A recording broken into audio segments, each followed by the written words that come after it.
Assalamualaikum warahmatullahi wabarakatuh. Perkenalkan, kami dari kelompok 7 Perbankan Syariah 2C akan menyampaikan materi A'am, Khos, dan Tahsis yang beranggota Muhammad Fauzi Saputro dengan NIM 215231084, Ayu Rusmala Dewi dengan NIM 215231103, Nalinda Enggas Putri dengan NIM 215231104. Pengertian A'am. A'am yang diartikan merata atau yang umum, sedangkan menurut istilah ialah lafaz yang meliputi pengertian umum terhadap semua yang termasuk dalam pengertian lafaz itu, dengan hanya disebut sekaligus. Dengan pengertian lain, A'am adalah suatu perkataan yang memberikan pengertian umum dan yang meliputi segala sesuatu yang terkandung dalam perkataan itu dengan tidak terbatas. Misalnya al-insan yang berarti manusia. 2. Lafaz a'am. Lafaz kala dan jami'ah, kedua kata tersebut mencakup seluruh satuan yang tidak terbatas jumlahnya.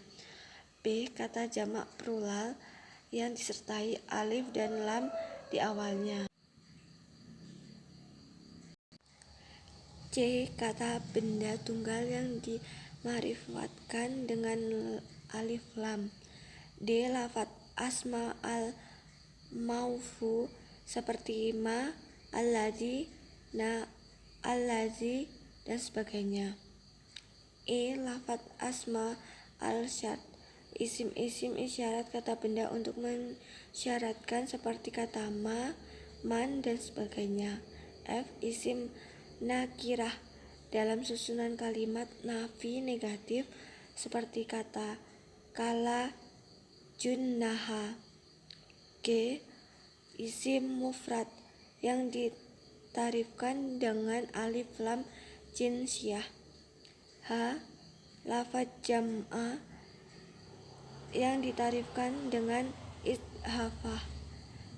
I. Isim-isim mausul seperti allazi, allazina, allati, allal, dan sebagainya.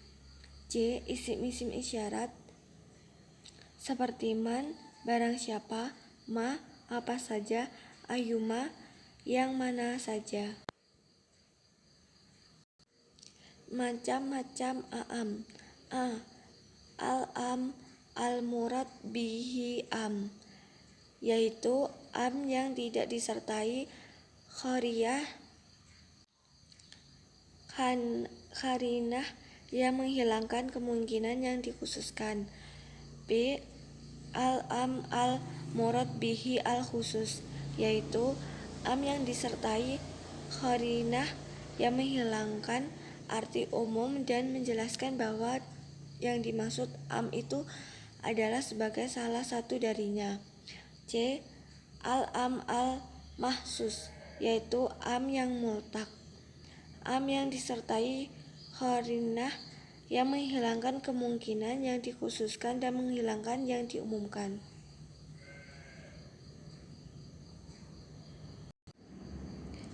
Khos dan tahsis. Pengertian. Khos menurut ialah lawan dari am, sedangkan menurut istilah ialah suatu lafaz yang menunjukkan arti tunggal yang menggunakan bentuk mufrad. Menurut Hudari Bik dalam bukunya Usul al-Fiqh, tahsis adalah menjelaskan sebagai lafaz am bukan seluruhnya, atau dengan kata lain menjelaskan sebagian dari satu satuan yang dicakup oleh lafaz am dengan dalil. Tahsis untuk a'am. Tahsis al-am ialah menjelaskan bahwa al-mutakalim syar'i dari keumuman lafaz adalah sebagian, tidak keseluruhan, agar pendengar tidak mengira selain yang dimaksud. Lafaz am terbagi atas dua, yaitu am yang dapat dimasukkan tahsis dan am yang tidak dapat dimasukkan tahsis. Karena itu harus ada dalil yang menunjukkan bahwa ia benar-benar ditahsiskan. Pembagian mukhosis yang dikhususkan. A. Mutasil tersambung, yaitu lafaz yang berdiri sendiri, yaitu maknanya bersangkutan dengan lafaz sebelumnya. B. Munfasil terpisah, yaitu lafaz yang berdiri sendiri terpisah dari dalil yang memberikan pengertian umum. Macam-macam khos dari segi bentuknya. A. Multak dan khoyiyat. Multak menurut istilah ialah lafaz yang menunjukkan pada hakikat lafaz itu apa adanya tanpa memandang jumlah maupun sifatnya. Mukhayyad ialah lafaz yang menunjukkan pada hakikat lafaz tersebut dengan dibatasi oleh sifat, keadaan, dan syarat tertentu, atau dengan kata lain, lafaz yang menunjukkan pada hakikat lafaz itu sendiri dengan dibatasi oleh batasan tanpa memandang pada jumlahnya. Perintah menurut bahasa Arab yaitu perintah. Menurut istilah, suatu lafaz yang di dalamnya menunjukkan tuntutan untuk mengerjakan suatu pekerjaan dari atasan kepada bawahan. Jadi, merupakan suatu perintah untuk mengerjakan sesuatu yang bersifat mewajibkan atau mengharuskan. Jika tidak demikian, maka tidak termasuk kategori am. Lafaz am. 1. Fi'il amar. Contohnya, wa fi mus sholata wa tu zakata war kamu mar kimin. Fi'il mudhari yang didahulukan dengan huruf lam amar. Contohnya, wal takun minkum umatu yad'ana ilal khori wa yamuruna bil mamru wa yanhana ani al makari wa aula ilakumu al muflimun. Isim fi'il amar. Contohnya, ya ayyuhalladzina amanu alaikum anfusakum la yadurukum ma shola iza tadakum. Isim masdar pengganti fi'il, misalnya kata ihsanan. Contoh, wabil walidaini ihsan. Kalimat berita, kalam khobar, bermakna isya, perintah. Contohnya, wal muta lal fatu yara basna bilan fusihina syafa sata furun. Fi'il madhi atau mudhari yang mengandung arti amaro, warot, kataba, wajaba.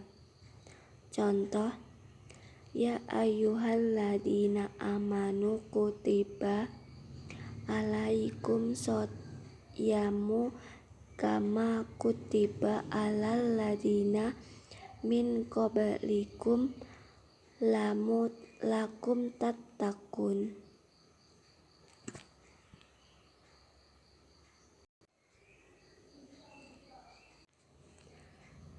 Nahyu atau larangan dalam bahasa artinya mencegah, melarang. Al-manu menurut istilah meminta untuk meninggalkan sesuatu perbuatan kepada orang lain yang tingkatannya dengan menggunakan ucapan yang sifatnya mengharuskan. Jadi adalah suatu larangan yang harus ditaati yang datangnya dari atasan kepada bawahnya, yakni dari Allah kepada hambanya. Bentuk nahyu A. Larangan secara tegas dengan memaknai kata naha atau yang diartikan dengan secara bahasa melarang. B. Larangan dengan menjelaskan bahwa suatu perbuatan yang diharamkan. C. Larangan dengan menegaskan bahwa perbuatan itu tidak halal dilakukan. D. Larangan dengan menggunakan kata kerja mudhari, kata kerja untuk sekarang atau mendatang yang disertai huruf lam yang menunjukkan larangan. E. Larangan dengan memaknai kata perintah namun bermakna tuntutan untuk meninggalkan. F. Larangan dengan cara mengancam perlakuannya dengan siksaan pedih. G. Larangan dengan sifati perbuatan itu dengan keburukan. H. Larangan dengan cara meniadakan perwujudan perbuatan itu sendiri. Sekian dari kelompok 7. Apabila ada salah mohon maaf. Wassalamualaikum warahmatullahi wabarakatuh.